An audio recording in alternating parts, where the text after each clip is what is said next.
2009 was a little challenging, but nothing compared to 2015. Like, our cost of doing business here has gone up over $80,000 a year in probably less than 3 years. Well, the property taxes alone are, an extra $26,000 a year. There have been, over the course just of the last 5 years since we've opened, been a lot of surprises, a lot of new policies. For example, just with the minimum wage increase, every $1.40 per hour increases my payroll to the tune of $34,000 a year. We've got WCB changes that are going to really affect us. We've got federal tax changes that really affect us. We have stat holidays that's really affected us a lot.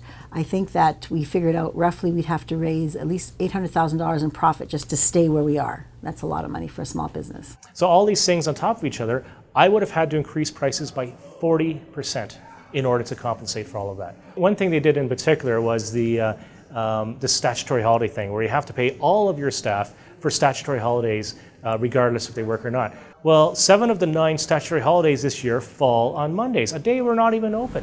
We were a restaurant that was open a lot of the stat holidays, so we have seen the impact to some degree, maybe not to the degree of some other restaurateurs, but I mean, it's an impact from anywhere from about $3,000 to $5,000 every time there's a stat holiday, and it's a hit every month that you kind of have to factor in. The greatest impact that these policies have had is to change my decision to open a second location in the near future. There's no incentive for me to open another store, because when I open another store, it's not as if I make tons of money. It doesn't work that way. So for me to employ another 120 people but make less money makes no sense. So it can be disheartening as an instructor when I am in the classroom and I am encouraging these young people and encouraging their dreams and watching how excited that they are to venture out into the world to create a business for themselves. And the reality of that is that it's hard out there. When I opened this particular place in 2014, my first location, we had a pretty good trajectory for growth. We were growing at a pace of 1 store per year for every 16 months, and I had the next 2 stores planned. Well, unfortunately, because of the policies that were implemented, I cannot make a case for opening and spending the kind of money and putting at risk the kind of money it takes to open one of these locations. So I'm taking the money out of Alberta, I'm investing in other jurisdictions, and that doesn't make me, by any sense of the word, proud to say.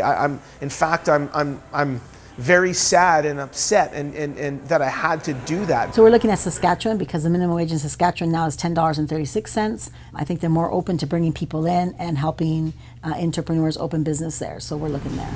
I would love to have the opportunity to get a hungry kid who just wants to come in and learn and grow and start at the bottom and work his way up and take him under my wing, but hard to do that at $15 an hour. What's really disheartening to me is we do a lot of stuff with mentally challenged or disabled people, really a lot of stuff, and very proud of that. That's going to be harder to do now, because if we're paying somebody $15 an hour and I have to have somebody that's $18 an hour next to them because they need support and we want to make sure they're successful in that role, it becomes really difficult. Now I'm paying a really high wage to give these people an opportunity. I want to, it's not that I don't want to, but again, it becomes a difficult business decision, and that makes me really sad.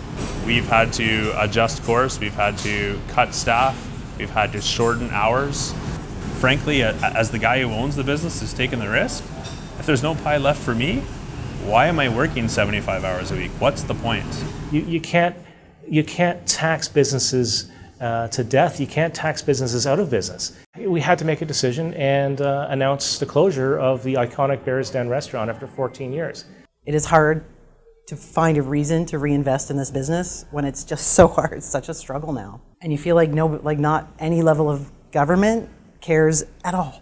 Like, I'm watching friends and colleagues go out of business at an alarming rate over the last 3 years. I really feel like giving it 2 more years solid. I'll give it everything I got, and then if I still can't do it, I can't do it.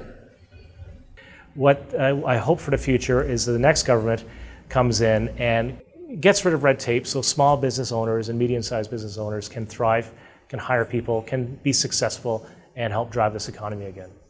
I hope that the governments realize that they work for us and that they have to really listen to the people, and that independent business owners like myself run the economy in Canada, not just in Alberta. There's thousands and thousands of business owners that run the economy because we employ thousands and thousands of people, and that's really important to know. So we want you to hear us.